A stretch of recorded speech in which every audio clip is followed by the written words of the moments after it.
একটা গান ভীষণ মিস করছি, যেটা আমার নাচের ট্র্যাকে ছিল না।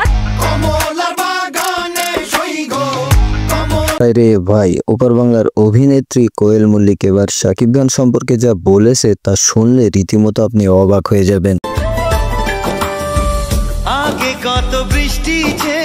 কোয়েল মল্লিক একটি সাক্ষাৎকারে শাকিব খান সম্পর্কে বলেছে যে আমি কখনোই শাকিব খানের সাথে সিনেমা করব না। বেশ কয়েক বছর ধরে গুঞ্জন রয়েছে যে শাকিব খানের সাথে সিনেমা করতে যাচ্ছে কোয়েল মল্লিক, কিন্তু খাতা কলমে বা সিনেমার পর্দায় কখনোই আমরা শাকিব খানের সাথে দেখতে পারিনি এই নায়িকাকে। শাকিব ভক্তরা অধীর আগ্রহে বসেছিল যে কবে শাকিব খানের নায়িকা হবে কোয়েল মল্লিক, কিন্তু সব গুঞ্জন উড়িয়ে দিয়ে কোয়েল মল্লিক বলেছেন যে আমাকে কখনোই শাকিবের সিনেমাতে অফারই করা হয়নি। কোয়েল মল্লিক আরো বলে যে শাকিব খান আমার সিনিয়র, শাকিব খান এবং আমার বয়স প্রায় কাছাকাছি। শাকিব খানের সাথে এর আগে সিনেমা করতে পারলে আমিও খুশি হতাম, কিন্তু এখন শাকিবের সাথে সিনেমা করলে আমাকে আর মানাবে না। কোয়েল মল্লিকের এই ধরনের বক্তব্য শুনে কিছু কিছু শাকিব ভক্ত বলছে যে কোয়েল মল্লিক কি চাচ্ছে না শাকিব খানের সাথে সিনেমাই করতে। তো দর্শক, কোয়েল মল্লিকের এই কথা শুনে আপনাদের কি মতামত সেটি অবশ্যই আমাদের কমেন্ট বক্সে জানাতে ভুলবেন না।